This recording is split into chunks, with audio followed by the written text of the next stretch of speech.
The polished brass gleamed, reflecting the frantic energy of a city indifferent to individual struggles.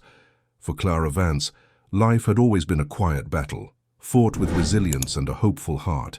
She had accepted a simple job at a luxurious hotel, a fresh start, a promise of stability. She never imagined that within its opulent walls, a ruthless CEO, a man of formidable power and icy control, would demand she step into a role far more complicated, far more dangerous, his fiancée. Maybe you know the feeling, when someone's presence changes the air itself. That subtle shift that hums with possibility, or perhaps with a quiet, undeniable threat. Have you ever felt that pull you couldn't explain, that chemistry logic can't define? If stories of forbidden passion and rediscovered love move you, subscribe. There's a new romantic journey every night. This isn't just about love.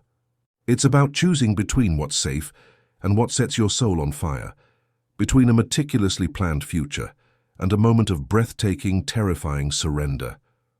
By the end of this story, you'll understand why some loves never fade, even when they end, why some choices linger, echoing through the quiet chambers of the heart, long after the final word is spoken. It began just 3 months ago, in the heart of a bustling city, smelling of crisp autumn air and unspoken desires, where a seemingly ordinary job interview held the power to change everything. He didn't know it then, but she was about to change everything. The lobby of the Grand Astoria Hotel was a symphony of hushed opulence, a gilded cage where every surface gleamed with expensive polish and every whisper carried an echo of power. For Clara Vance, at 24, the air tasted of ambition and unfamiliar luxury, a stark contrast to the scent of stale coffee and worn paper that had defined her previous life. Her long, wavy, light brown hair, usually tied back for practicality, framed a face sprinkled with a scattering of freckles, a subtle mark of her unassuming charm. Her bright green eyes, usually filled with a quiet determination, darted around the grand space, taking in the intricate chandeliers, the plush velvet seating, the impeccably dressed staff. She was here for an interview, a new chapter, a fresh start as a concierge, and a flicker of hope warmed her slender frame, despite the nervous flutter in her stomach. She clutched her simple leather portfolio, its worn texture a comforting weight in her hands. Her tailored yet inexpensive navy blue suit felt stiff against her fair skin, a uniform of aspiration that felt almost alien. The polished marble floor, cool beneath her sensible heels, seemed to stretch endlessly towards the reception desk, a gleaming barrier between her modest past and a potentially dazzling future. She could hear the soft murmur of conversations, the distant clinking of crystal glasses from the lounge, the almost imperceptible hum of the hotel's meticulous operations. Every sound spoke of a world carefully curated, a world she was about to enter, perhaps, as a tiny, insignificant cog. A subtle chill, a current of unspoken authority, seemed to permeate the air as a man emerged from a private elevator. Julian Thorne, at 35, moved through the opulent space like a predator in his natural habitat, every inch the ruthless CEO of Thorne Enterprises, the conglomerate that owned this very hotel. His short dark brown hair, impeccably styled, held a few distinguished silver strands at the temples, catching the light like tiny sparks of cold fire. His piercing blue eyes, often described as icy, scanned the lobby with a cold, analytical precision that missed nothing yet acknowledged no one. His sharp jawline, carved from marble, spoke of an unyielding will, an absolute control. He was tall, his lean, muscular build evident even beneath the bespoke dark grey suit that fit him like a second skin. The expensive fabric rustled almost silently as he moved, a sound that carried a subtle echo of power. His tan skin, likely acquired from global business ventures, highlighted the starkness of his features, the intensity of his gaze. To the staff, he was an enigma, a formidable force rarely seen, but always felt. To Clara, whose gaze inadvertently caught his as he passed, he was a fleeting glimpse of intimidating power, a fleeting chill that tightened her grip on her portfolio. Her breath caught, a silent, almost imperceptible tremor, as he moved past her without a flicker of recognition, his focus absolute, his presence a statement of untouchable authority. The scent of his expensive cologne, sharp, woody, undeniably masculine, lingered in the air, a potent reminder of his brief, overwhelming presence. She tasted the dry metallic tang of nerves, a stark contrast to the subtle sweetness of the floral arrangement nearby. Her pulse quickened, a frantic drum against her ribs, and she instinctively touched the small silver locket at her throat, a nervous reflex that betrayed her composure. Her athletic build, usually a source of quiet confidence, felt suddenly fragile under the invisible weight of his passing aura. He disappeared into the bustling street, a dark, powerful silhouette against the city's vibrant backdrop, leaving behind a subtle current of unease, a lingering echo of his cold, controlled power. Clara knew, with a certainty that unnerved her, that her world, once so clearly defined by routine and quiet ambition, was about to become infinitely more complicated. The polished marble floor, cool beneath her feet, seemed to hum with a newfound subtle energy, a silent promise of change. She inhaled deeply, trying to steady herself to dismiss the lingering chill of his presence. She was here for a job, a simple start. She would not let the fleeting shadow of a powerful, ruthless CEO deter her. Yet something in the air had shifted, a subtle, almost imperceptible tremor, like the first distant rumble of thunder before a storm. Her green eyes, usually so bright, now held a flicker of apprehension, a premonition of unforeseen complexities. The hum of the hotel, once a soothing backdrop, now sounded like a quiet, unsettling thrum. Clara secured the concierge position, a small victory in a world of towering ambition. The elegant uniform, a tailored dark blue suit with a silk scarf, felt surprisingly comfortable. A new skin. She quickly proved her worth, her efficiency and genuine warmth a subtle counterpoint to the hotel's polished, sometimes impersonal grandeur. Her bright green eyes, quick to anticipate needs, soon became familiar with the faces of regular guests and the intricate rhythm of the hotel's operations. She learned the unspoken rules, the subtle hierarchies, the precise timing of every service. Her long, wavy, light brown hair was now often swept into a professional, elegant ponytail, a testament to her dedication. The Grand Astoria was a universe unto itself, a microcosm of wealth and privilege. She reveled in its controlled chaos, the constant flow of diverse personalities. The aroma of gourmet coffee and fresh pastries from the hotel patisserie often mingled with the faint scent of expensive perfumes and polished wood, a heady, intoxicating mix that spoke of luxury she could only observe. Her small, well-organized desk in the lobby, always adorned with a simple, fresh flower, became her command center, a place where she felt a growing sense of purpose. Her athletic build, usually active, adapted to the demanding pace, her movements becoming fluid, efficient. Julian Thorne, the formidable CEO, remained a phantom presence for weeks, his name whispered with a mixture of reverence and fear among the staff. His office, a secluded penthouse suite at the very top of the hotel, was a bastion of impenetrable privacy. Clara would occasionally catch a fleeting glimpse of him in the distance, a dark, powerful silhouette descending in a private elevator, or a brief, almost imperceptible nod from across the vast lobby as he exited the hotel. Each sighting sent a subtle ripple of awareness through her, a fleeting chill that quickened her pulse. The air seemed to thicken whenever his presence permeated the lower floors, a silent current of raw, unyielding power. She found herself, almost against her will, observing him, the sharp jawline perpetually set in a mask of controlled intensity.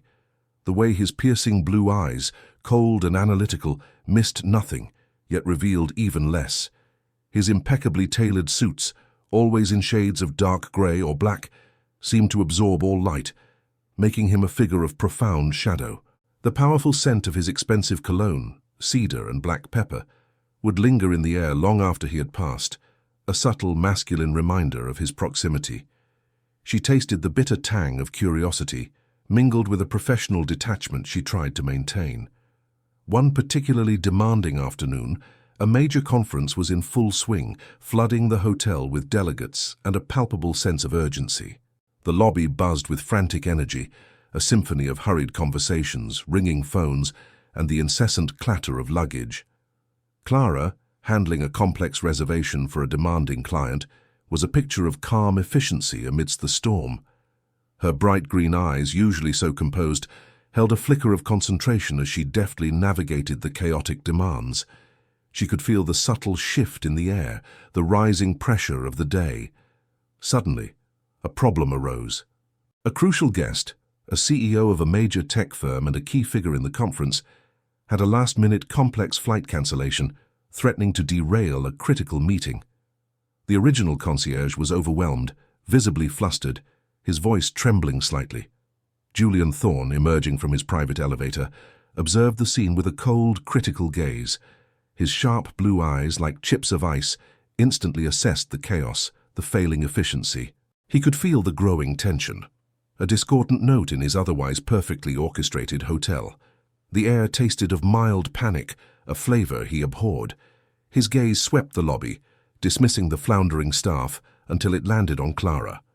She was a beacon of quiet competence, her slender frame radiating a controlled calm. She moved with an innate grace, her long, wavy light brown hair pulled back into its professional ponytail, highlighting the delicate features of her face. He watched as she swiftly, calmly took over the flustered concierge's task, her voice a low, soothing murmur, her fingers flying across the keyboard, her bright green eyes fixed on the screen, a picture of absolute focus.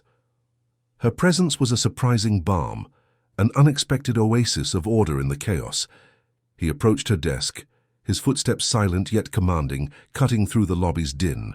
Clara, intensely focused, didn't notice him until his powerful form cast a long shadow over her keyboard. A subtle chill, a current of unspoken authority, radiated from him. She inhaled sharply, a subtle catch in her breath, the scent of his cologne suddenly overwhelming her senses. She felt the subtle shift in the air, the sudden, profound weight of his presence. Her fingers, which had been flying with effortless precision, faltered, a slight tremor running through them. She instinctively touched the small silver locket at her throat, a nervous reflex she couldn't suppress, a small comfort against the sudden rush of heat. She looked up, her bright green eyes meeting his piercing blue gaze. They were even colder than she remembered, a glacial intensity that seemed to strip away her composure. Her fair skin, usually so calm, flushed subtly under his scrutiny. "Miss Vance," Julian Thorne said, his voice a low, resonant baritone devoid of warmth yet holding an undeniable edge of command. "Solve this." It wasn't a question, but a direct, unequivocal order, delivered with an absolute certainty that left no room for hesitation or failure. Her breath caught, a silent testament to the raw power of his presence. His eyes lingered on hers for a beat too long, and the world seemed to pause, suspended in a silent, charged moment. Clara knew with a certainty that tightened her stomach that her carefully constructed professional detachment had just been profoundly compromised. The air between them thickened, full of unspoken meaning, a promise of a future she couldn't yet comprehend. She felt his gaze, a physical touch burning into her. He didn't know it then, but in that moment of chaos and command, a fragile, dangerous seed of something unexpected had just been planted between the ruthless CEO and his humble concierge. She would solve the problem, of course, but she sensed, with a growing apprehension, that he was about to become a problem she couldn't solve with a simple keyboard and a polite smile.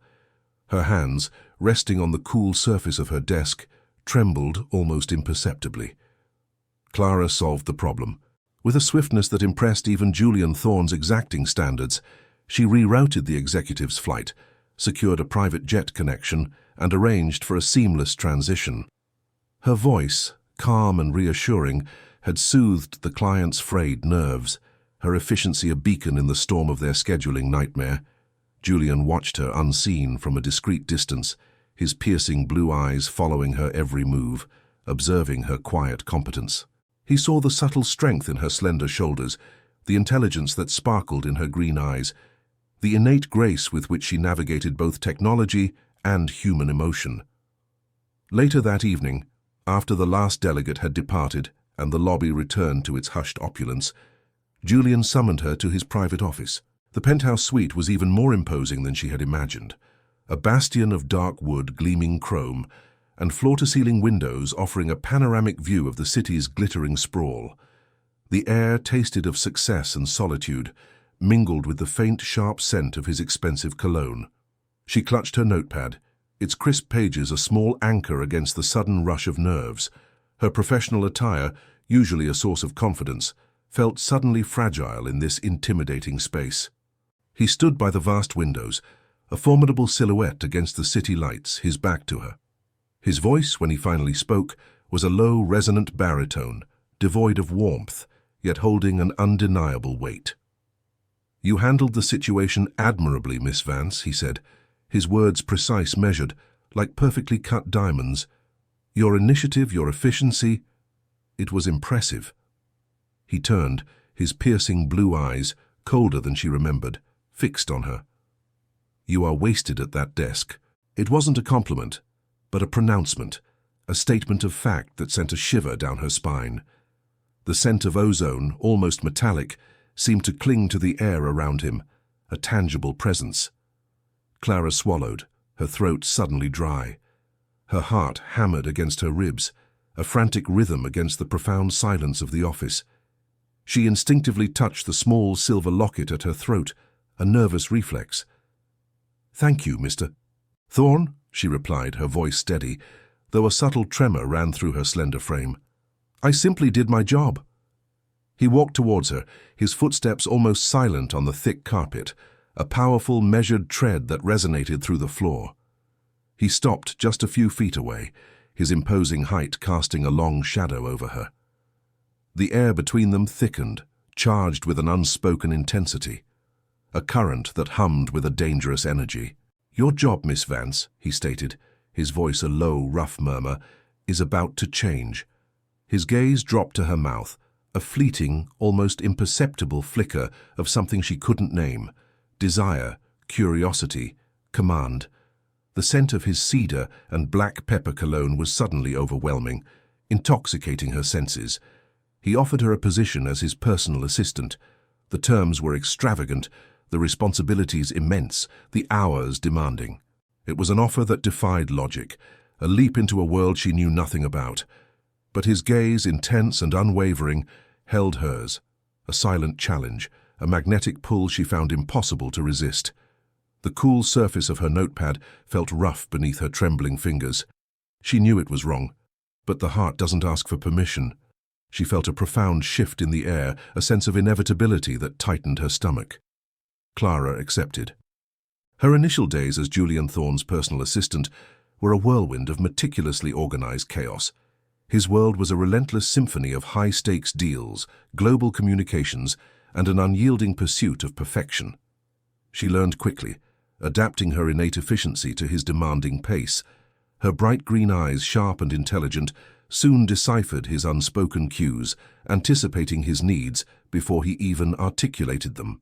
Her long, wavy, light brown hair, still often tied back, sometimes escaped in soft tendrils around her face, a subtle sign of the intense focus she brought to her new role. The penthouse office, once intimidating, became her new battleground. She organized his schedule, managed his complex communications, and navigated the intricate web of his professional life.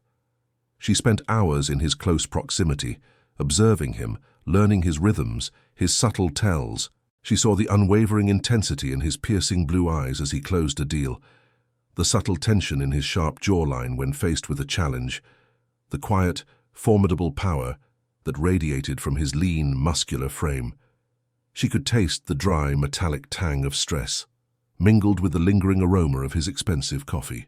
She often found herself working late, the city lights a glittering tapestry beyond the vast windows, the silence of the office broken only by the soft click of her keyboard and the rhythmic hum of his advanced computer systems. Dominic, too, worked relentlessly, his focus absolute. In those quiet late-night hours, a different dynamic began to emerge. He would sometimes look up from his work, his gaze lingering on her for a beat too long, a flicker of something unreadable in his piercing blue eyes. He would offer her a glass of water, a brief, almost imperceptible nod of acknowledgement for her dedication. These small gestures, rare and unexpected, were like tiny sparks, igniting a nascent curiosity within her. He never spoke of his personal life, his past, or his emotions. He remained a fortress of impenetrable control, Yet in the shared silences of their late-night work, Clara sensed a profound solitude in him, a quiet burden he carried with unwavering stoicism. The rich scent of mahogany and old leather that permeated his office, once intimidating, now felt subtly comforting, mingled with the sharp masculine notes of his cologne. Her heart, once so guarded, felt a dangerous, tentative softening, a quiet empathy blooming in the midst of her professional dedication. She knew it was wrong, but the heart doesn't ask for permission. The lines between employer and assistant, once so clear, were blurring, dissolving into a subtle dance of unspoken understanding, of a connection that transcended their professional roles, quietly, inevitably.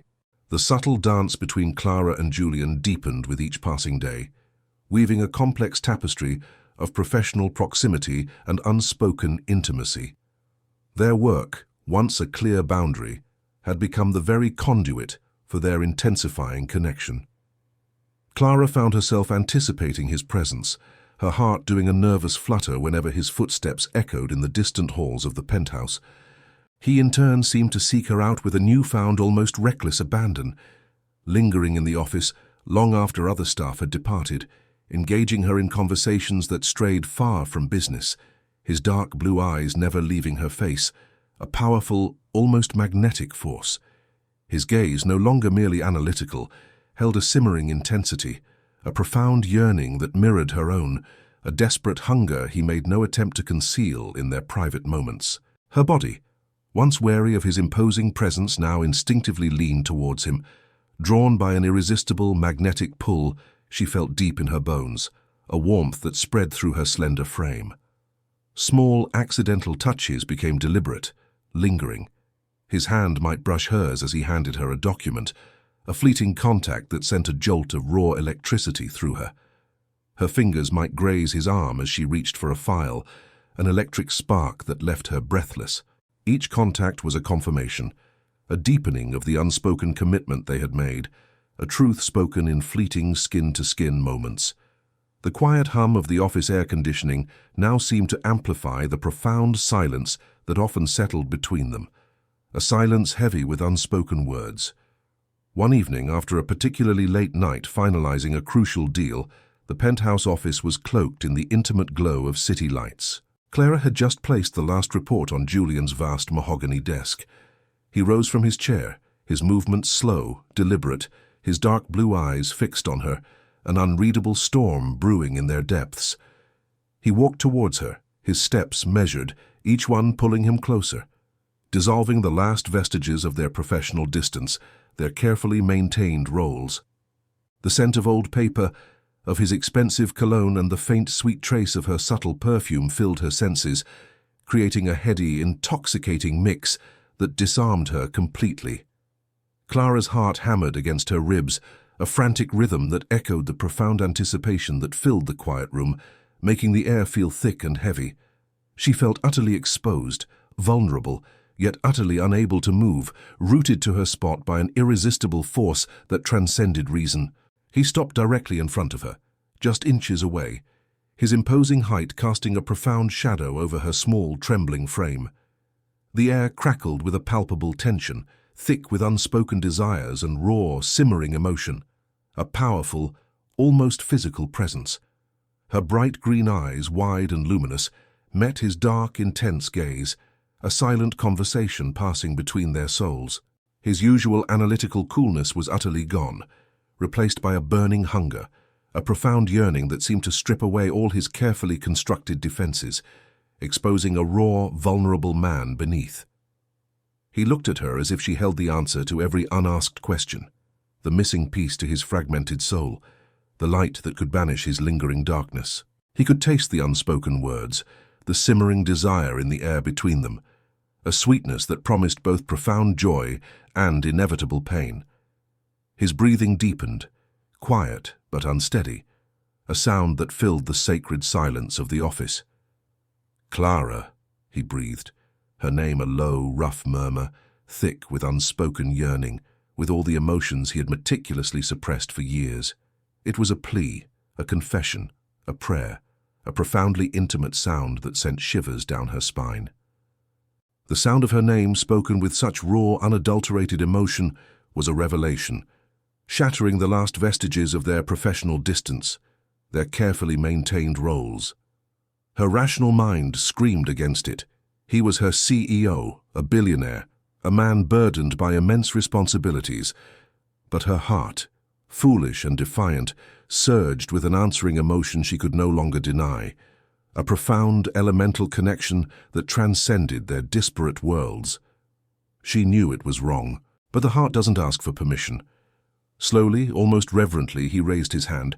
His fingers, large and strong, hesitated for a fraction of a second, as if seeking permission, a silent question in his powerful gesture, before gently coming to rest on her cheek.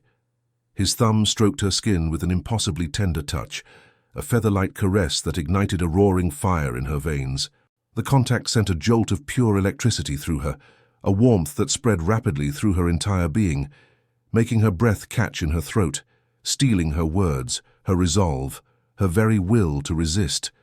Her entire body trembled, a silent testament to the raw power of his touch, his presence, his unspoken desire.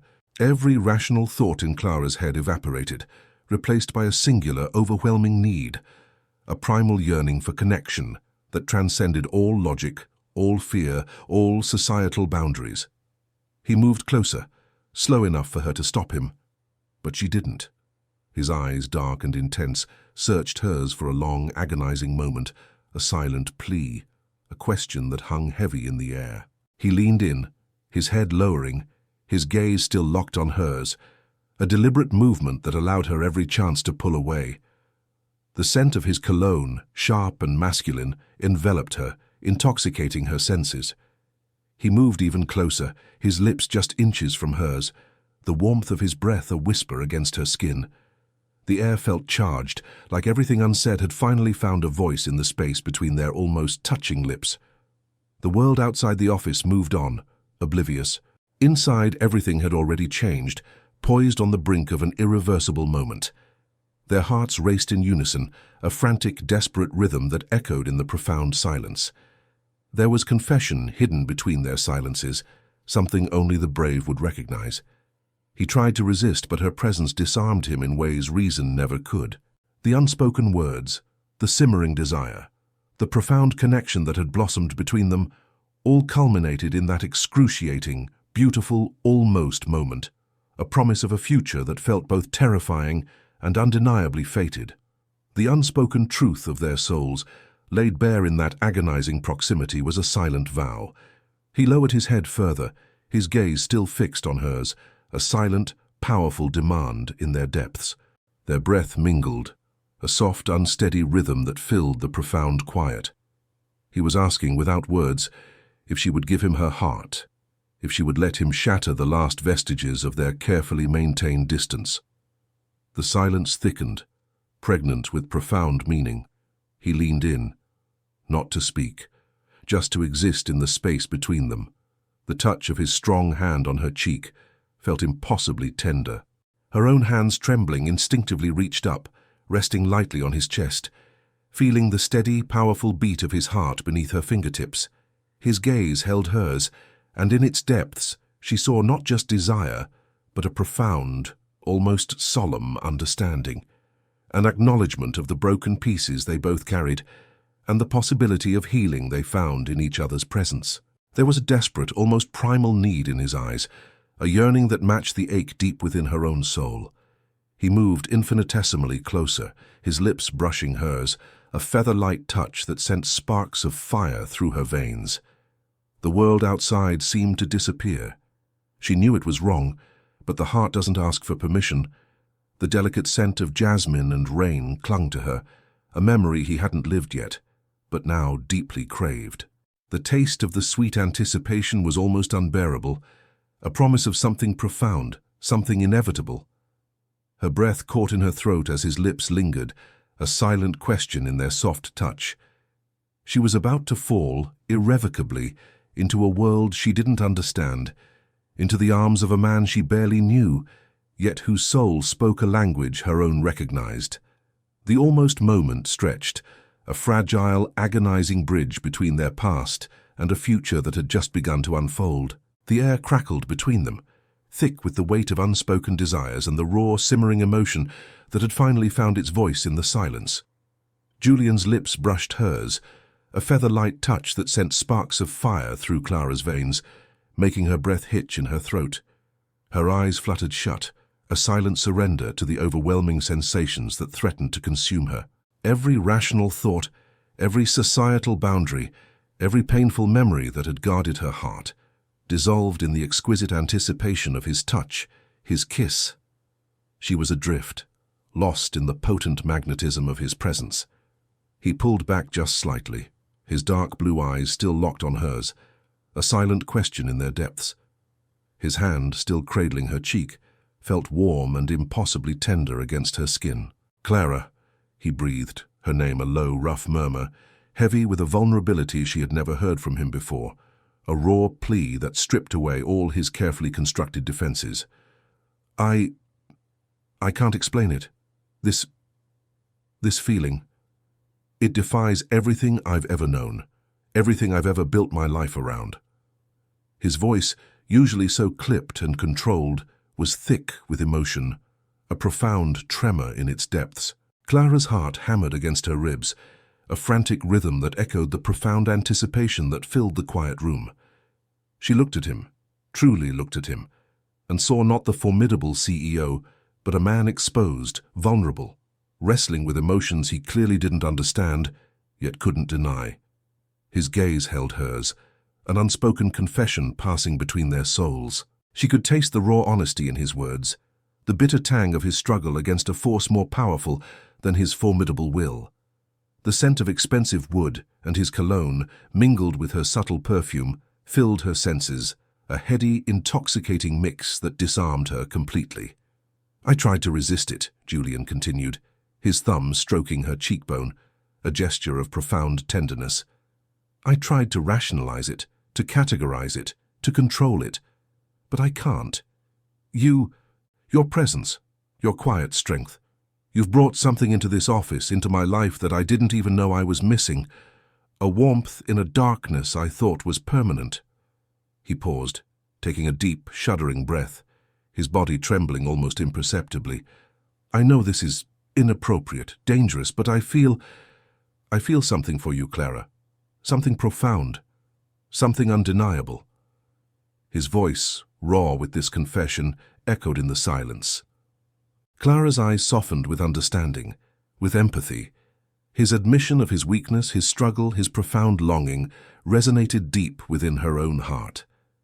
She saw the profound loneliness he carried, all laid bare in his raw confession. She knew it was wrong, illogical, utterly impractical, but her heart, foolish and defiant, surged with an answering emotion she could no longer deny. The cool feel of her assistant's uniform against her skin, a constant reminder of their disparate worlds, now felt like a thin barrier, easily breached by the intensity of his gaze, the warmth of his touch. "I feel it too, Julian," she whispered, her voice barely audible yet steady with the truth. Her hands, which had been resting lightly on his chest, now moved up to cup his face, her slender fingers tracing the sharp angles of his jaw, memorizing him by touch. She could feel the roughness of his skin, the unexpected warmth, a tangible connection that grounded her in the swirling chaos of their emotions. Her bright green eyes, luminous with unshed tears, met his dark, intense gaze, a silent confession of her own. "I know it's so impossible, but when I'm with you, it's like a part of me finally comes alive, and when you look at me, I feel seen, truly seen." The taste of her own truth, spoken aloud, was bittersweet, powerful. His dark blue eyes, which had mirrored so much guardedness and longing, now held a glimmer of profound relief, a raw, undeniable joy that made her breath catch. He leaned in again, slowly, deliberately, his gaze never leaving hers, seeking her permission, her surrender. He moved close enough for her to feel the warmth of his breath on her lips, to inhale the sharp, masculine scent of his cologne. "Then let me see you, Clara," he whispered, his voice a low, rough plea, his lips almost brushing hers. "Let me truly see you, and let me show you what it feels like to be seen by me." The words hung in the air, a profound declaration, a promise of a future she couldn't yet comprehend. His gaze dropped to her mouth, a silent invitation, a desperate yearning. The profound silence of the office was filled with the frantic beat of their two hearts, a symphony of confession, of burgeoning desire, of two souls finally colliding in the most unexpected of places. The subtle sound of the city outside had long since ceased, as if the world itself had paused, holding its breath, waiting for this moment. His touch, a soft caress against her skin, was a silent answer to all her unasked questions. His gaze, dark and consuming, stripped away all her defenses. She tasted the bitter tang of fear, mingling with the intoxicating sweetness of her own desire. The moment stretched, suspended in an exquisite agony of anticipation, each second an eternity. The truth, raw and undeniable, hung between them, a fragile, beautiful thing demanding recognition. She knew the consequences, the impossible chasm of their worlds, but in that moment, none of it mattered. Only him, only her, only the truth of their hearts, laid bare in the trembling space between their lips. The silence was not empty. It was a canvas for their unspoken needs, a testament to the fact that some truths can only be felt, not spoken. His confession, spoken in tremors and touches, sealed their fate. The air crackled between them, thick with the weight of Julian's raw confession and Clara's trembling acceptance. His lips, warm and firm, finally claimed hers, not in a gentle, tentative exploration, but in a desperate, hungry possession. It was a release, a surrender to the weeks of pent-up tension, unspoken attraction, and undeniable connection that had simmered beneath the surface of their meticulously constructed roles. The taste of his desperation, mingled with the sweetness of her own longing, was intoxicating, a potent elixir that flooded her senses. His other hand came up, strong and possessive, to cup the back of her neck, his fingers tangling in her long, wavy, light brown hair as he pulled her closer, deepening the kiss. It was a silent assertion of ownership, a claim he made not with words, but with the fervent pressure of his mouth on hers. Clara melted against him, her small hands, which had been cupping his face, now moved to grip his broad shoulders, her fingers digging into the expensive fabric of his suit. She returned the kiss with equal unrestrained fervor, pouring all her longing, her gratitude, her blossoming love, and her desperate need into her response. The scent of his cedar and black pepper cologne enveloped her, a powerful masculine presence that drowned out all other sensations. It was a kiss of collision, of two vastly different worlds, two profoundly lonely souls finally crashing into one another, irrevocably altered by the impact. It was the ambition and the humility, the power and the vulnerability, all culminating in this single explosive moment of contact. His lips were firm and demanding, yet they were also searching, asking a question she was more than ready to answer, a profound inquiry into the depths of her soul. She let him taste the truth of her burgeoning love on her lips, the undeniable reality of her heart, laid bare in the ferocity of their embrace. Time blurred, dissolving into the exquisite agony and ecstasy of the kiss. The sounds of the city outside the penthouse office faded, replaced by the frantic hammering of their two hearts, a symphony of burgeoning desire. Her body, once trembling with apprehension, now vibrated with a profound electric energy, a silent testament to the passion that ignited between them. The texture of his suit jacket beneath her fingers, the rough stubble of his jaw against her skin, the warmth of his mouth, every sensation was amplified, etched into her memory with indelible ink. She tasted the surprising saltiness of a single tear that escaped her eye, mingling with the sweet intensity of their kiss. When they finally broke apart, breathless and trembling, their lips swollen and exquisitely sensitive, they simply stared at each other, their dark blue and bright green eyes wide, raw and vulnerable. The air crackled between them, thick with the aftermath of their profound connection, a tangible hum of electricity. The dam had broken. The carefully constructed walls around Julian's heart, erected over years of guarded solitude and ruthless ambition, had finally crumbled. And Clara's own heart, once guarded by practicality and past hurts, was utterly, irrevocably exposed. The world, once so rigidly defined by their disparate roles, seemed to tilt and then resettle on a new axis, forever changed by the power of that kiss. It was a beginning, raw and terrifying, but undeniably real. The aftermath of the kiss left them suspended in a fragile, exhilarating space, the air thick with unspoken promises and raw vulnerability. Julian's dark blue eyes, no longer guarded, held a profound shock, a silent admission of how utterly undone he was. Clara's lips tingled, her entire body humming with a new electric energy, a sense of having been awakened, truly seen, for the first time. The silence that followed was not empty, but heavy with the weight of their profound connection. He reached for her again, his hands gently framing her face, his thumbs stroking her cheekbones with a tenderness that made her heart ache. "Clara," he whispered, his voice rough, thick with emotion, a confession that was both a plea and a prayer. I can't explain it. This feeling. It defies everything I've ever known, everything I've built my life around." His touch, impossibly gentle, was a silent apology for years of guardedness, a promise of a future where true emotion would not be hidden. She could feel his struggle, the internal war between his ingrained discipline and the overwhelming tide of feeling. He was the powerful CEO, yet rendered utterly speechless, disarmed by her presence. "I know it's wrong, Julian," Clara whispered, her voice trembling, her hands moving to cover his, pressing his palms more firmly against her skin.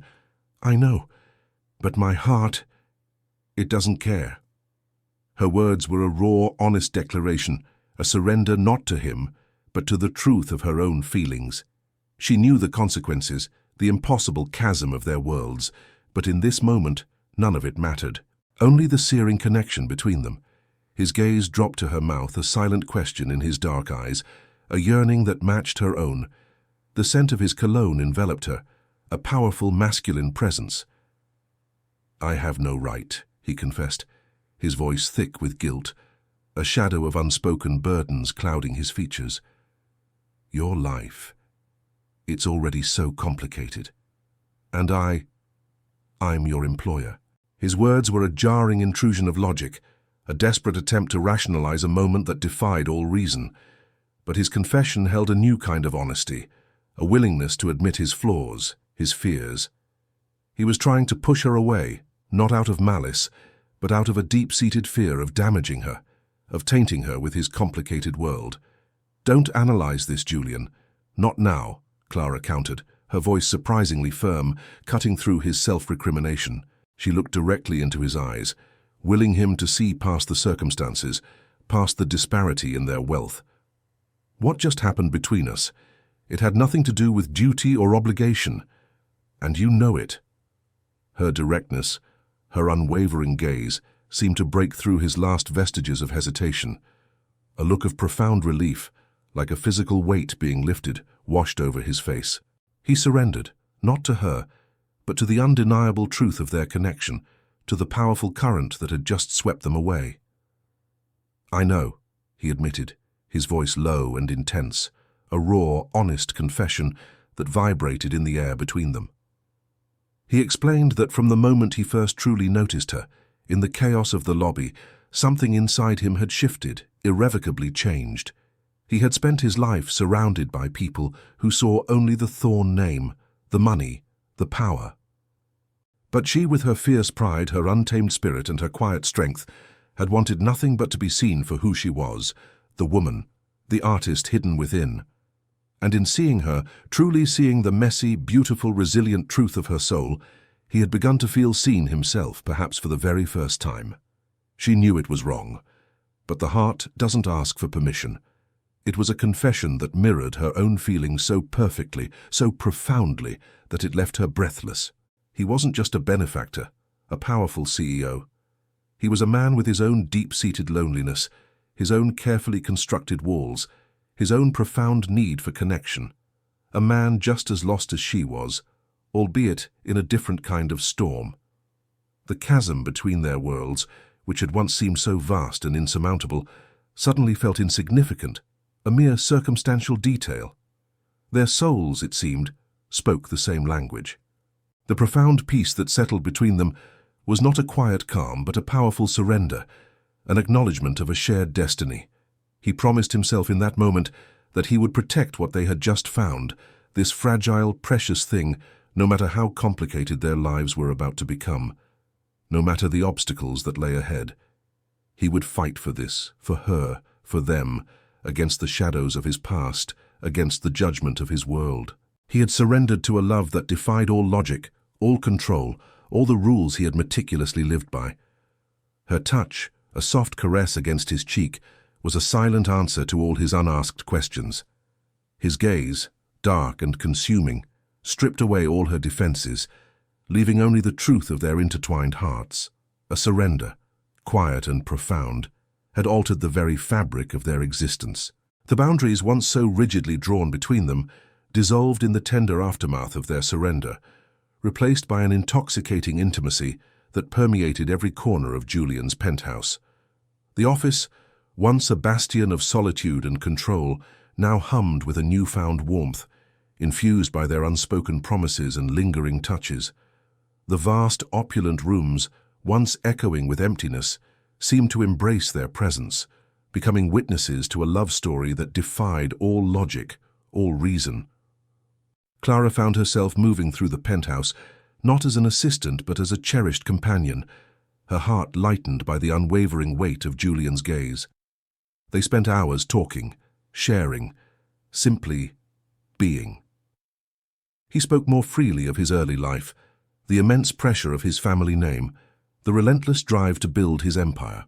He showed Clara hidden corners of the penthouse, a vast climate-controlled wine cellar, a private art collection featuring modern abstract pieces, a small soundproofed room dedicated to obscure music genres.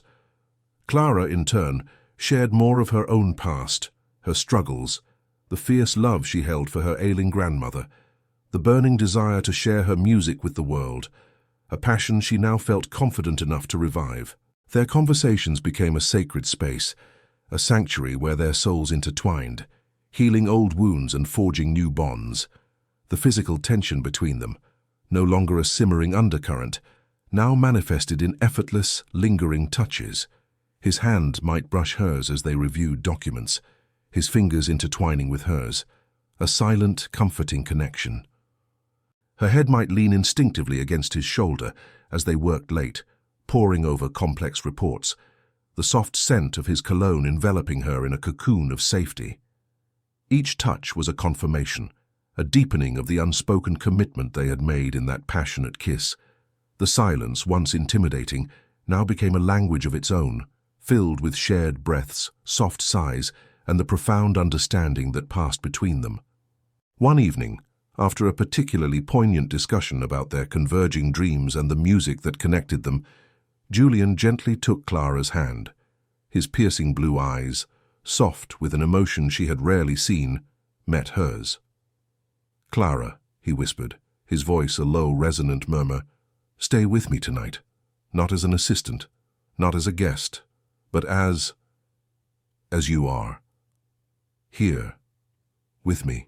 It wasn't a demand, but a profound, almost vulnerable plea, an invitation into the deepest, most private chambers of his heart and his home.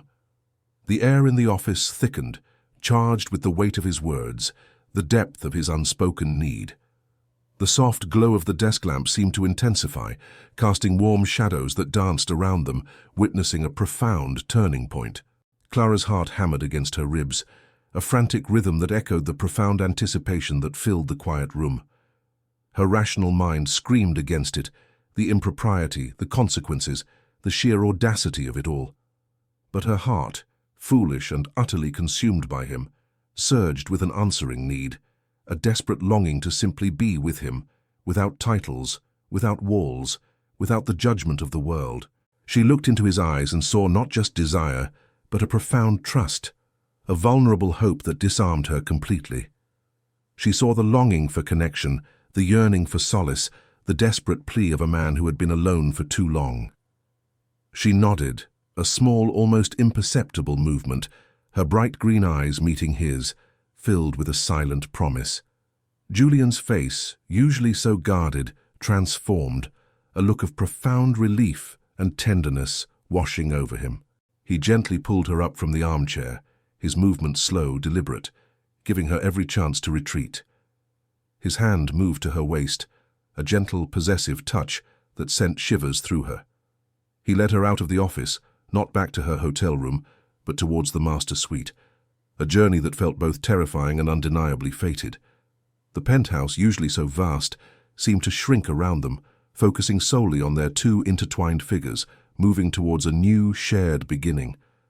The master suite was a sanctuary of dark woods, rich textures and muted colors, a reflection of Julian's controlled elegance, yet softened by the subtle light filtering in from the city.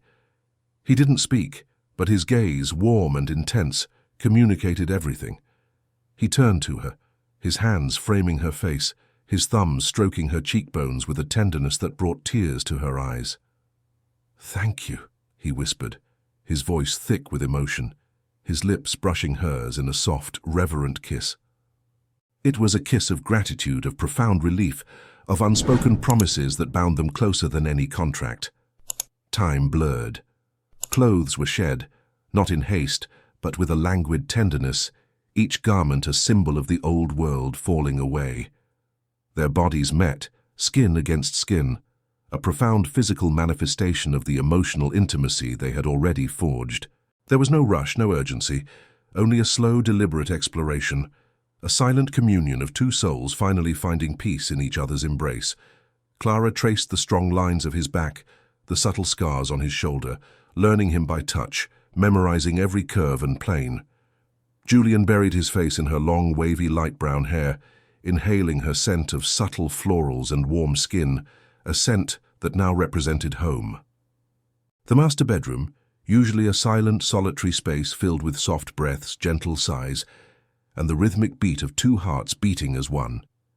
It was an intimacy built not just on physical connection, but on shared vulnerabilities, on unspoken confessions, on the profound understanding that had blossomed between them. The world outside, with its demands and its shadows, faded into a distant hum. Inside, wrapped in a silence that felt sacred, they were just Clara and Julian, two souls finally finding their true sanctuary in each other. They moved in a slow rhythm, as though each breath carried a promise. Time blurred, and love became a language without words, spoken in touches, in gazes, in the profound healing peace of simply being. As the first hints of dawn began to soften the city skyline, painting the room in hues of rose and gold, Clara awoke, nestled in Julian's arms.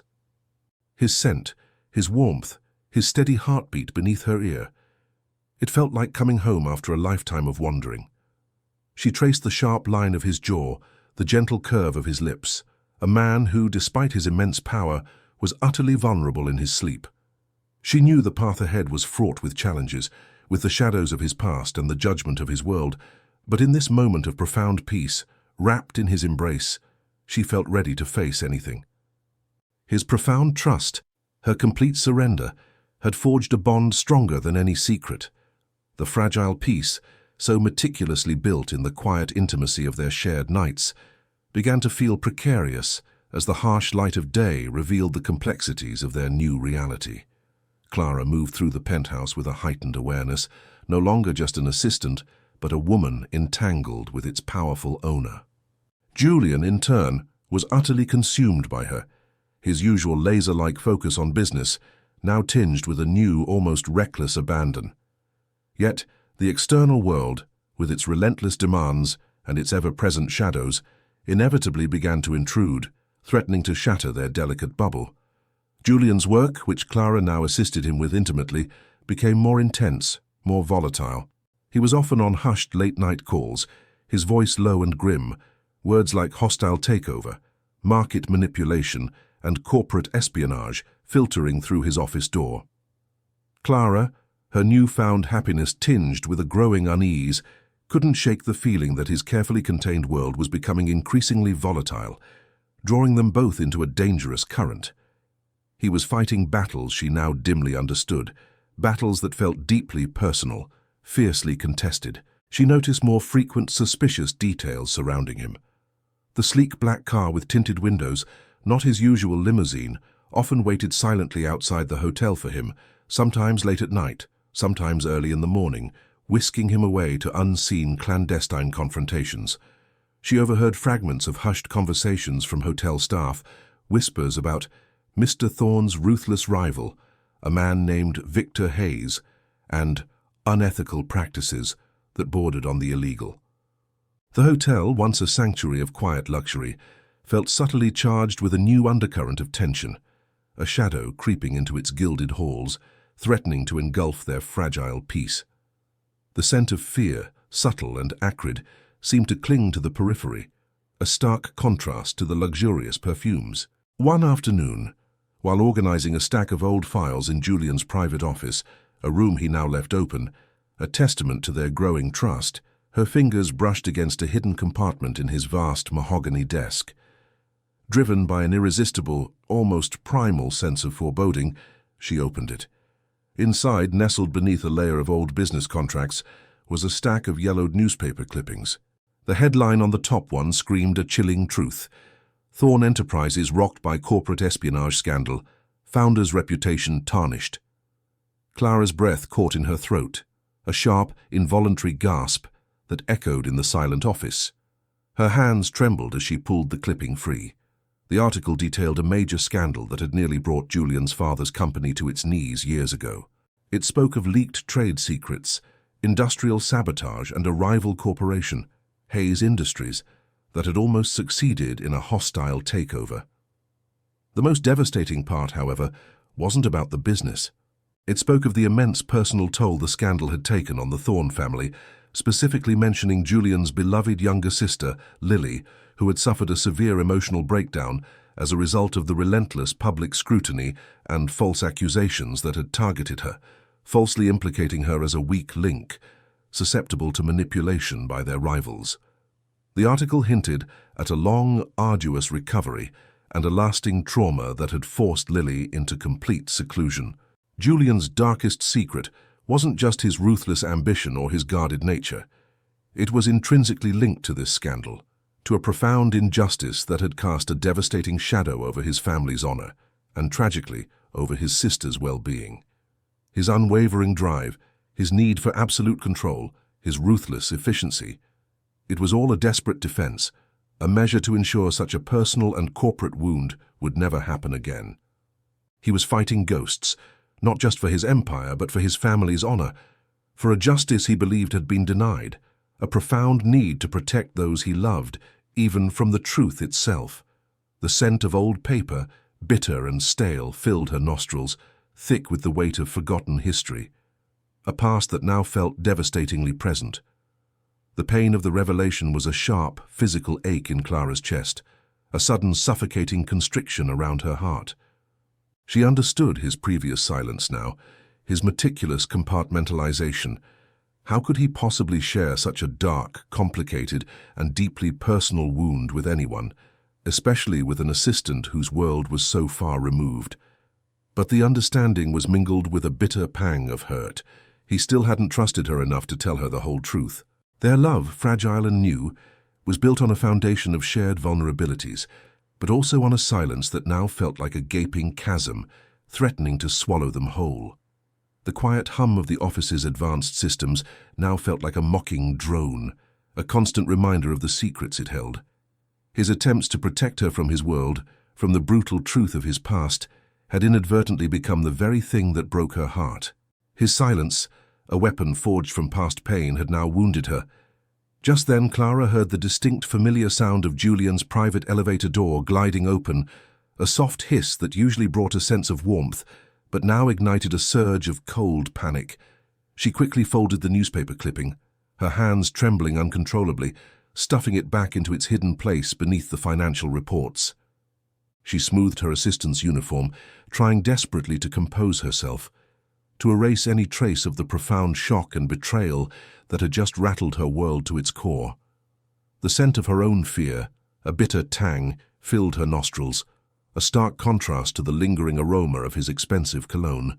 He walked in, his broad shoulders slightly slumped, his expression tired from a long day battling the unseen forces of his corporate empire, but his features softened into a warm, genuine smile when he saw her standing there, a beacon of light in his weary world. "Clara," he said, his voice filled with an affection that now felt like a cruel irony, a beautiful lie. He moved towards her, a familiar, tender gesture, but she instinctively turned her head, her body rigid, and his lips met her cheek instead, a cold, empty brush that sent a shiver through her. She felt his confusion, the subtle tremor in his touch as he registered her withdrawal. He froze, sensing the sudden glacial shift in the atmosphere between them, the abrupt withdrawal of her warmth. His smile vanished, replaced by a look of deep concern, his dark blue eyes searching hers, trying to decipher the sudden, inexplicable change that had just transpired. "Clara, what is it?" he asked, his voice losing its usual calm, a hint of unease, of dawning fear, creeping into its depths. She couldn't speak. Her throat was tight, choked with unspoken accusations, with the bitter taste of betrayal. She could only look at him, at the man she loved, whose pain she now understood, but who was also, in this shattering moment, a stranger burdened by a secret too profound, too dark, too devastating to share. The trust that had been the bedrock of their fragile relationship, the invisible thread that bound their souls, had been shattered into a million irreparable pieces. The silence between them was no longer filled with longing and possibility, but with the cold, hard weight of the truth, a truth that had just ripped them apart. She had to confront him. She had to know why he had hidden this monstrous shadow over Lily's well-being, over his family's legacy, even if the answer would break her heart completely, irrevocably. The air thickened, heavy with the weight of their unspoken words, with the desperate yearning for honesty. Taking a deep, shaky breath that felt like pulling air through broken glass, Clara turned to face him fully, her hands clasped tightly together, trembling slightly.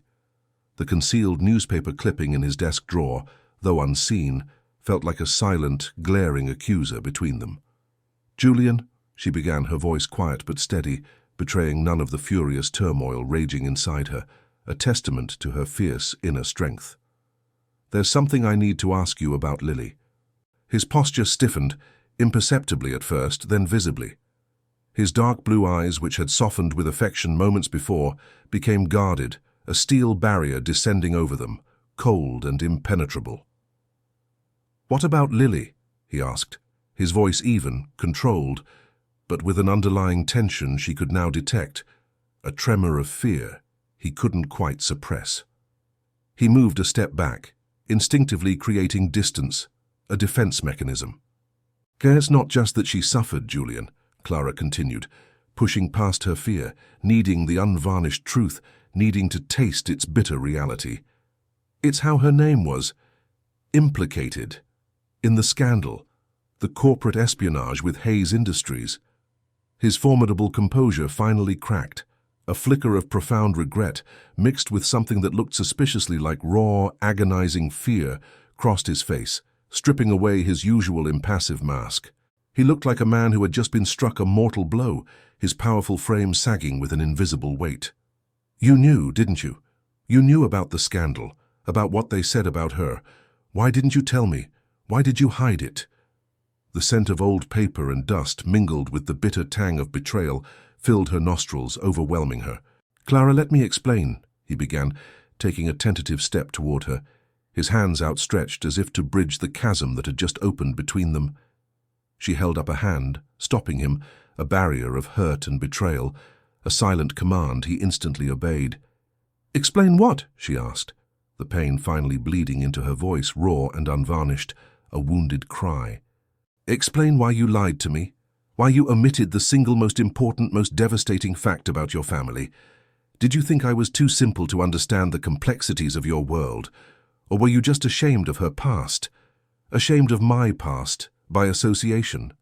Was I just a pleasant diversion? A temporary escape from the dark reality you live in?" The questions tumbled out, each one laced with the searing pain of her insecurity and the corrosive bite of his deception, tearing at the very fabric of their love. "No, of course not," he roared, his voice thick with an emotion she had never heard from him before, a desperate plea for understanding that bordered on anguish, on a primal scream of despair. "It was never about that. It was the opposite. My entire life people have seen the name Thorn, the money, the power.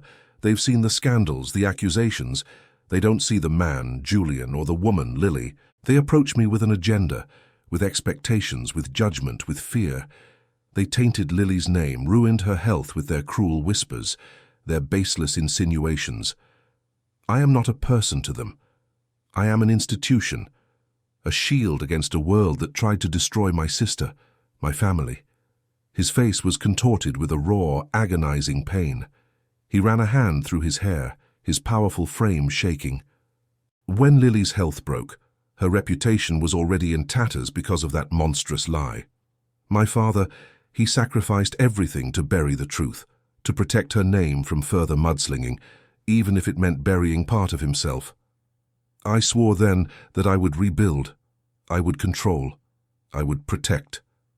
Protect her memory, protect my family, protect myself from ever feeling that helpless again, from losing anyone else I cared for to that ruthless world. He moved closer, his dark blue eyes red-rimmed and raw, pleading with her, begging for understanding. When I met you, Clara, you were just you. You needed help. You looked at me like I was just a man. Not a CEO, not a billionaire, not a man haunted by a scandal, just a man. And when I saw your quiet strength, your unwavering spirit, it was the first time I felt peace, true peace since Lily was gone. A light in my darkness. I was so utterly captivated by your spirit, by your fierce independence, by your complete lack of pretense, that I was terrified to shatter that precious illusion by revealing the crushing weight of my public identity, of her tainted legacy. I was afraid you would see me as part of that darkness, that you would judge me, judge her like everyone else. I was afraid you would run. I wanted you to see me, he pleaded, his voice cracking with vulnerability, his carefully constructed facade utterly crumbling. Julian, just Julian, the man who loves your quiet strength and the warmth you bring into this silent penthouse. I've never had that before. I was a coward, Clara. I was afraid that the moment you knew you would start to look at me differently, that you would leave. His confession, so raw and honest, chipped away at the icy wall of her anger, melting some of the bitterness, but the hurt, the profound sting of his deception, remained, a searing wound that refused to heal. The taste of his desperation, raw and bitter, filled the air. So you chose to deceive me instead, she countered, her voice trembling, refusing to let him off the hook entirely, needing him to acknowledge the full weight of his choice. You built this beautiful thing between us on a foundation of lies. You let me fall in love with a man who didn't fully trust me. How can I trust anything now? How do I know that this isn't just another part of your carefully controlled, compartmentalized life? The part where you get to play at being a normal man with a normal girl before you go back to your real world, your real life, where you fight silent battles for a sister whose memory is shrouded in scandal? The argument was raw, painful, and stripped them both bare, exposing their deepest fears and insecurities. She hurled her fears of inadequacy, her feelings of being used at him, and he countered with the crushing weight of his lifelong loneliness, the burden of a life lived in a gilded cage of his own making, fighting a war no one knew about. They were two people from opposite ends of the universe who had found a common ground only to have the harsh realities of their worlds and his secrets tear it apart. The love between them was undeniable, a powerful magnetic force in the room, palpable and almost agonizing, but the breach of trust felt like a fatal wound, too deep to heal in a single conversation. Finally, exhausted and heartbroken, tears stinging her eyes, Clara knew what she had to do. "I can't be here, Julian," she whispered, tears finally streaming freely down her face, each drop a testament to her shattered dream. "I can't be your secret, and I can't live in a world where I don't even know who the man I'm sleeping with really is. I can't live with this unspoken lie about Lily, about you. I need the truth, even if it hurts." The words hung in the air, a devastating final blow, ripping through the last vestiges of their connection. She turned and walked toward her small hotel room, the sanctuary she had thought was hers, now feeling like a temporary prison, to pack the few things that were actually hers. He didn't try to stop her immediately, but stood frozen, a statue of despair. the picture of a man who had just lost the only real thing in his entire gilded life. The silent weight of his past had claimed his future. Packing was a swift, brutal affair. Each item Clara touched a poignant reminder of what had been and what was now lost. The subtle upgrades to her concierge desk, the generous salary that had eased her grandmother's burden, gifts from his hidden hand, now felt tainted, part of the deception. She left everything that felt like his behind, a silent rejection of the gilded cage. She took only her worn clothes, her journal filled with nascent melodies and her cherished guitar, its familiar weight a comfort. Each item was a painful reminder of the dream she had been living, a beautiful, terrifying dream that had just shattered into a million irreparable pieces. Her guitar, her oldest companion, was the last item she retrieved, its weight a familiar comfort, a promise of expression even in her deepest pain. The scent of her own subtle perfume, mingled with the bitter tang of her tears, filled the small room.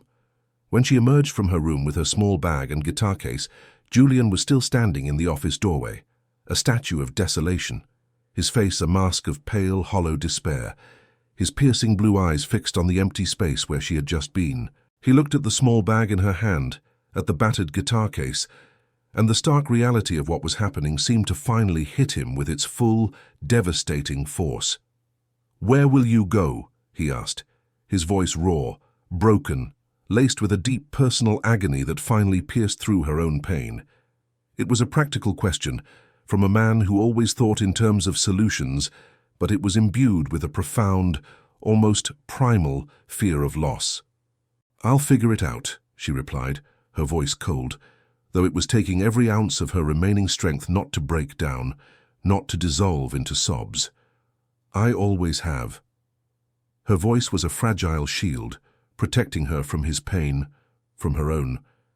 She walked toward the hotel lobby exit, the grand doors that led to the bustling outside world, a gateway to freedom that now felt like an escape from a beautiful, suffocating prison. The cool brass of the doorknob felt shockingly cold against her trembling hand. "Clara, don't do this," he pleaded, finally moving, crossing the vast office in a few long, desperate strides to stand before her, blocking her path to the door. His hands reached for her, but she instinctively flinched away, her body recoiling from the touch that had once brought such comfort. "We can fix this. I'll do anything. I'll tell the world about Lily, about the scandal, about the truth. I'll face Hayes Industries head-on, publicly. I don't care about the scrutiny anymore. I'll expose everything. Just please, please, don't leave me. This penthouse, it's just an empty shell without you." The desperation in his voice was a knife in her heart, twisting with a terrible, bittersweet pain. This powerful, controlled man, the formidable CEO, was begging, stripped of all his pride and authority, reduced to a raw, vulnerable human being. But the wound was too deep, the deception too profound, the foundation of their love too thoroughly shattered by the weight of his past. She needed space. She needed to breathe air that wasn't perfumed with his immense wealth and his carefully guarded secrets, air that wasn't heavy with the ghost of Lily's tainted name and the shadow of his guilt. "The problem isn't the world, Julian," she said, her voice breaking, the tears now free to fall, tracing paths down her pale cheeks. "It's us. It's that you didn't trust me enough to tell me the truth. Love can't be built on that, not on a lie that touches such deep pain." With a final, heartbreaking look into his devastated, pleading eyes, eyes that now held a profound, mirror image of her own pain, she stepped around him and opened the lobby doors. She walked out into the vast, indifferent night, back into the world where she was, once again, utterly on her own, her heart in a million pieces, her guitar clutched tight. The city lights blurred through her tears, and the faint scent of rain mingled with the bitter tang of her loss. For the next few agonizing days, Julian Thorne was a ghost in his own life, a hollow echo in the vast empty spaces of his penthouse. The opulent suite, once filled with the resonant sound of her music and the vibrant echo of her laughter, was now a silent, echoing mausoleum, a luxurious tomb for his shattered hopes. Every room held a memory of her, a poignant phantom. He saw her at the concierge desk, her bright green eyes focused, her small hand touching the locket. He smelled the phantom scent of her subtle perfume, the lingering aroma of the warmth she had brought. He saw her reflection in the vast windows overlooking the city, a fleeting image of vibrant life against his monochromatic existence. Her absence was a physical presence, a gaping wound in the heart of his perfect, empty life. He had built a fortress to keep the world out, to protect himself from vulnerability, from the pain of judgment, from the shadow of Lily's scandal, and in doing so, he had, with his own hands, pushed out the only person who had ever made that fortress feel like a home, the only person who had truly seen him. His days at Thorn Enterprises became a blur of numb, functional misery. He went through the motions of his high-powered life, attended meetings, made decisions, signed documents, but his focus was shattered, his razor-sharp intellect clouded by the constant, aching memory of Clara. His judgment, usually infallible, was now clouded by regret and a profound sense of loss. He had respected her need for space, had tried to give her time, but his restraint was eroding with every passing, silent hour, each tick of the opulent grandfather clock a torment. He slept little, haunted by her tear-streaked face, by the finality in her voice, by the devastating truth of her words. Love can't be built on that. The newspaper clippings about Lily, the source of his profound guilt, now lay openly on his desk, no longer needing to be hidden, for the truth had cost him everything. He finally admitted the brutal truth to himself, a confession wrung from the depths of his despair. His fear of her leaving hadn't truly been about his title, about the public scrutiny, about the disruption to his meticulously ordered life. It had been about something far deeper, far more insidious, his own profound unworthiness, his inability to trust fully after Lily's betrayal and his family's pain. He had never truly felt that a woman, especially one as vibrant and authentic as Clara, could love him. The man, separate from his name and his immense fortune, separate from the power he wielded, separate from the dark shadow of his past. His deception hadn't been a betrayal of her trust alone, but a profound betrayal of himself, a capitulation to his deepest, most primal insecurities. And in trying to protect himself from a perceived rejection, from the pain of being loved for the wrong reasons, he had, with devastating precision, created the very reality he feared. He had lost her, and the realization was a crushing blow, an agony far greater than any business failure, any public scandal. He couldn't let that be the end of their story. He would not. Clara, meanwhile, found a fragile refuge in a small, cramped studio apartment above a downtown cafe, secured with the last of her dwindling savings. Her old friend Leo, the kind-hearted bartender from the hotel, offered what little comfort he could, sharing stories and cheap coffee, a familiar, steady presence in her new solitude. The cramped space, so utterly different from the sprawling penthouse, felt ironically comforting in its familiarity, its chaotic, artistic energy. She threw herself into her music, channeling all of her heartbreak, her disillusionment, her raw, aching pain into her songs. Her old guitar, her constant companion, became her only confidant, each strum a release, each lyric a catharsis. Her performances at the Emerald Note, a small, smoky jazz club far from the grand stages she once dreamt of, took on a new, raw intensity, a profound, almost spiritual depth. She sang of love, of loss, of betrayal, of the agonizing beauty of being human, with such authentic, gut-wrenching emotion that the audiences were left breathless and often teary-eyed. She wasn't just performing. She was channeling her pain into her art, the only way she knew how to survive, to transcend, to heal. Her voice, once her greatest secret, was now her loudest confession to the world, a poignant echo of her shattered heart. But every night when the music stopped, when the applause faded and she was alone with her thoughts in the quiet intimacy of her small room, the ache of Julian's absence was a constant throbbing pain, a relentless counterpoint to her melodies. She missed the man, not the CEO, not the billionaire, not the formidable titan of industry. She missed the way he listened to her, his intense gaze absorbing every nuance of her soul.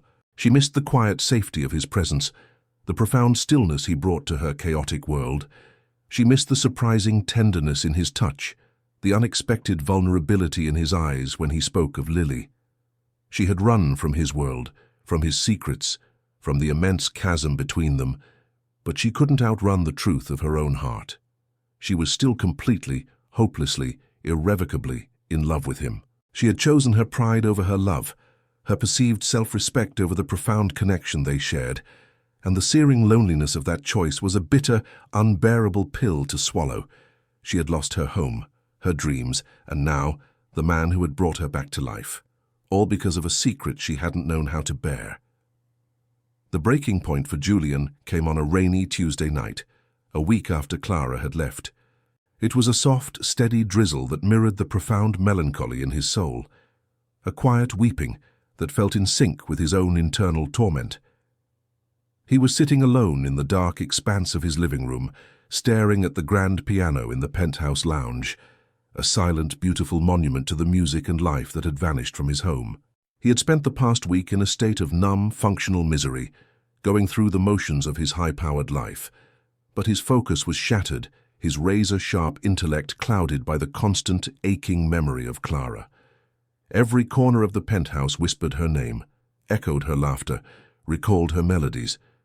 He had tried to respect her need for space, his ingrained discipline battling his overwhelming desire to go to her, to beg, to explain.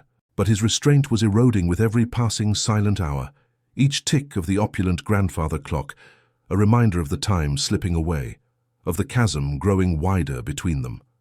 He finally admitted the ultimate truth to himself, a raw, unflinching confession born from the depths of his despair. His fear of her leaving hadn't truly been about his title, about the public scrutiny, about the disruption to his meticulously ordered life. It had been about something far deeper, far more insidious, his own profound unworthiness, his inability to trust fully after the trauma of Lily's scandal. He had never truly felt that a woman, especially one as vibrant and authentic as Clara, could love him, the man, separate from his name and his immense fortune, separate from the power he wielded, separate from the dark shadow of his past.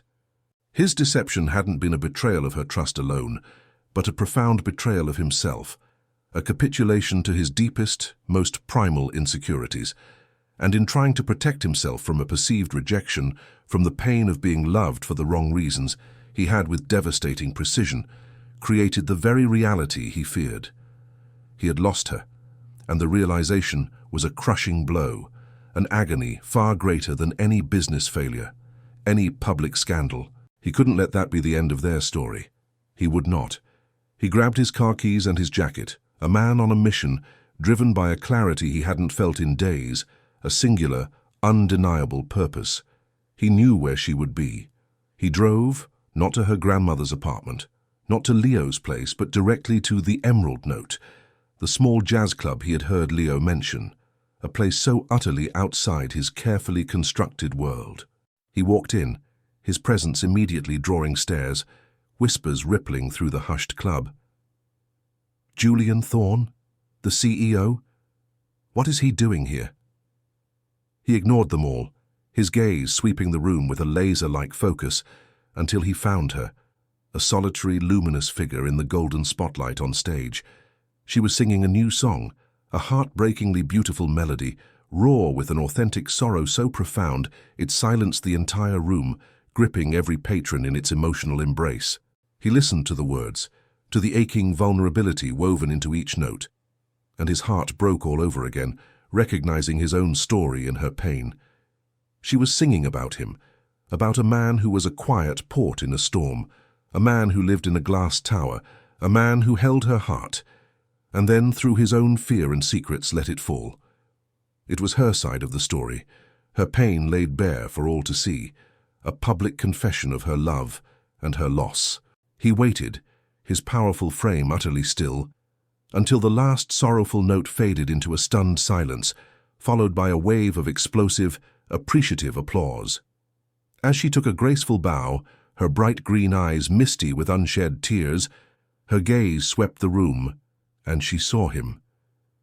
He was standing at the back of the room, soaked from the persistent rain, his intense gaze locked on hers, a silent plea in their depths. She finished her set in a daze, her mind reeling, her heart thrumming with a mixture of shock, hope, and lingering pain. When she came off stage, he was there, waiting for her in the wings, his presence a formidable yet comforting anchor. "Clara," he said, his voice thick with raw emotion, a plea, a prayer, a confession all rolled into one.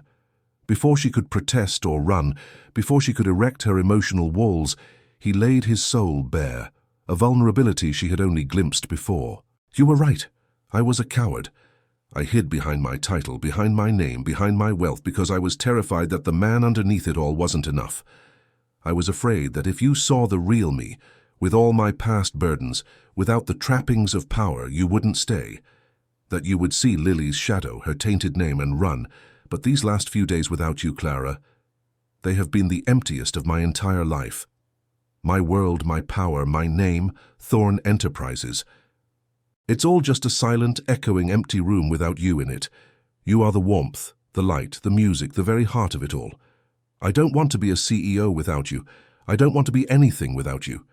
He reached into his pocket and pulled out not an extravagant ring, not a contract, but a single, simple, gleaming key. "This isn't a key to the penthouse, Clara," he said, his voice trembling with a raw, profound vulnerability as he pressed it into her hand, her fingers closing around its cool metal. "It's the key to my home. It's nothing without you there to make it one. And about Lily's story, I should have told you. The truth is complicated, but I'll tell you everything. I'll face the world with it, with you. I'll ensure her name is cleared, whatever the cost. I love you, Clara. Not as a secret, not as an escape. I love you, all of you. Your strength, your talent, your chaotic beauty, your fierce heart. And I want to build a real life with you, no matter how messy or public or complicated it gets. Please, Clara, please come home. Come make my house a home. Come help me truly honor Lily's memory by living a life of truth." The rain was falling outside again, a soft, steady rhythm, just as it had on the night she had found him in the chaos of the lobby. But this time, it wasn't a storm of loss or despair. It was a promise of renewal, a gentle benediction, washing away the pain of the past, cleansing the way for a new beginning. She looked from the simple key in her hand to the desperate, hopeful, loving face of the man before her. Not the CEO, not the formidable billionaire, but Julian. Her Julian. And in that moment, a profound, undeniable truth settled in her heart. Home wasn't a place, wasn't a penthouse, wasn't a concept of luxury or status, or even a past without shadows. Home was him. It was always him, in all his complicated truth. She threw her arms around his neck, her tears now tears of joy and profound relief, and met his lips in a soul-deep kiss, a kiss of forgiveness, of reunion, and of a love that was stronger than any secret, more powerful than any lie, more resilient than any storm. It was a kiss that sealed their future, a promise whispered in the quiet intimacy of their embrace. Some loves don't last, but they change us forever. If this story reminded you of someone, tell me in the comments. And subscribe. There's a new cinematic love story every night, because some stories never truly end.